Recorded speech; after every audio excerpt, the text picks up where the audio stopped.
কুৱেশ্যনটো আমাক কি দিছে? My friend and I started walking simultaneously toward each other from two places 100 meters apart. After walking 30 meters, my friend turned left and goes 10 meters. Then he turned right and goes 20 meters. And then turn right again and come back to the road on which he had started walking. If we walk with the same speed, what is the distance between us at this point of time? ঠিক আছে, এই কুৱেশ্যনটো হৈছে তোমালোকৰ ডিষ্টেঞ্চৰ ওপৰত। ঠিক আছে, কুৱেশ্যনটো আমাক কিহৰ ওপৰত দিছে? ডিষ্টেঞ্চৰ ওপৰত। এতিয়া ডিষ্টেঞ্চ আৰু ডাইৰেকশ্যনৰ কুৱেশ্যন হয়। এতিয়া আমি যদি ডাইৰেকশ্যনটো মিলাওঁ, আমি যদি প্ৰথমতে ডাইৰেকশ্যনটো চাওঁ, এইফালে আমাৰ কি হ'ব? ইষ্ট, এইফালে ৱেষ্ট, নৰ্থ, চাউথ। ঠিক আছে, ইষ্ট ৱেষ্ট নৰ্থ চাউথ। এতিয়া ফ্ৰেণ্ড দুজন আছে, এইডোখৰত আছে মাই ফ্ৰেণ্ড আৰু ইয়াত আছোঁ আই, মই, হয়নে? এতিয়া আমাৰ দুজনৰ মাজত যিটো ডিষ্টেঞ্চ আছে কুৱেশ্যনটোত কোৱা মতে, আমাৰ দুজনৰ মাজৰ যিটো ডিষ্টেঞ্চ হয়, কিমান মিটাৰ এপাৰ্টত আছোঁ আমি? 100 মিটাৰ এপাৰ্টত আছোঁ, হয় নে নহয়? 100 মিটাৰ দূৰত্বত মাই ফ্ৰেণ্ড আৰু মই ৰৈ আছোঁ। এতিয়া কুৱেশ্যনটোত ফাৰ্ষ্টতে আমাক কি কৈছে চোৱা, আফটাৰ ৱকিং 30 metre my friend turn left. প্ৰথমতে কি কৰিলে? মাই ফ্ৰেণ্ডে 30 মিটাৰ গ'ল, হয় নে নহয়? এইডোখৰলৈকে 30 মিটাৰ বুলি ধৰি লোৱা। তাৰপিছত তেওঁ কি ল'লে? লেফ্ট টাৰ্ণ ল'লে। লেফ্ট টাৰ্ণ লৈ কিমান মিটাৰ গ'ল? 10 মিটাৰ এটা ট্ৰেভেল কৰিলে। এইপিনে কিমান মিটাৰ ট্ৰেভেল কৰিলে? 10 মিটাৰ ট্ৰেভেল কৰিলে। Then he turn right and goes 20 metre. আকৌ কি হ'ল?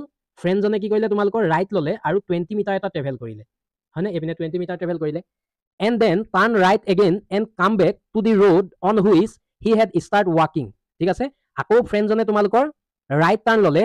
আকৌ ৰাইট টাৰ্ণ লৈ প্ৰথমতে যোনটো ৰোডত তেওঁ ৱাকিংটো ষ্টাৰ্ট কৰিছিলে সেই ৰোডলৈ আহি গ'ল। গতিকে প্ৰথম ৰোডটো কিমান আছে? আমাৰ 20 মিটাৰ, 10 মিটাৰ এপাৰ্ট হ'ব, হয় নে নহয়? এইডোখৰ পৰা এইডোখৰলৈকে কিমান মিটাৰ? 10 মিটাৰ গৈ তেওঁ কি কৰিলে? তোমালোকৰ আকৌ অৰিজিনেল ৰোডত তেওঁ পাই গ'লহি, হয় নে নহয়? এইডোখৰ কিমান হ'ব? 10 মিটাৰ। এতিয়া আমাক কুৱেশ্যনটোত কি কৈছে চোৱা, if we walk with the same speed, যদি আমাৰ দুইজনৰ স্পীডটো ছেম হয়। এতিয়া মাই ফ্ৰেণ্ডে কিমান মিটাৰ গ'ল? ফ্ৰেণ্ডজনে তোমালোকৰ কিমান মিটাৰ গ'ল?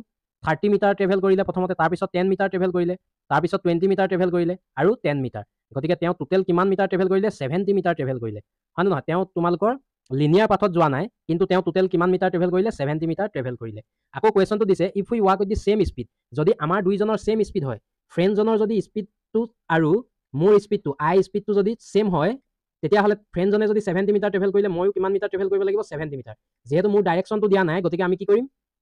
এতিয়া চোৱা, এইডোখৰ পৰা এইডোখৰলৈকে কিমান? 50 মিটাৰ, হয় নে নহয়? এইডোখৰ পৰা এইডোখৰলৈকে টোটেল কিমান মিটাৰ হ'ব? 50 মিটাৰ। ঠিক তেনেদৰে ইয়াৰ পৰা ইয়ালৈকে কিমান হ'ব? 50 মিটাৰ হ'ব। মই কিমান মিটাৰ ট্ৰেভেল কৰিব লাগিব? 70 মিটাৰ। এইডোখৰ পৰা এইডোখৰলৈকে যদি ট্ৰেভেল কৰোঁ কিমান হ'ব? 50 হ'ব। 50 প্লাছ 20, এইডোখৰলৈকে মই ইয়াত থাকিম, হয় নে নহয়? কি হ'ব? মই যদি ট্ৰেভেল কৰোঁ মই ইয়াত থাকিম আৰু ফ্ৰেণ্ডজন ক'ত থাকিব? তোমালোকৰ ইয়াত থাকিব। এতিয়া এহেঁতৰ দুটাৰ মাজৰ ডিষ্টেঞ্চটো কিমান মিটাৰ আছে? এইটো ডিষ্টেঞ্চ 20 মিটাৰ। গতিকে ফ্ৰেণ্ড আৰু মোৰ মাজত কিমান ডিষ্টেঞ্চ থাকিব? 20 মিটাৰ, যিটো তোমালোকৰ অপশ্যন নম্বৰ কিহত আছে? বিত আছে। গতিকে বি অপশ্যনটো কাৰেক্ট আনচাৰ কুৱেশ্যন নম্বৰ 1ৰ কাৰণে। বুজি পাইছা? নেক্সট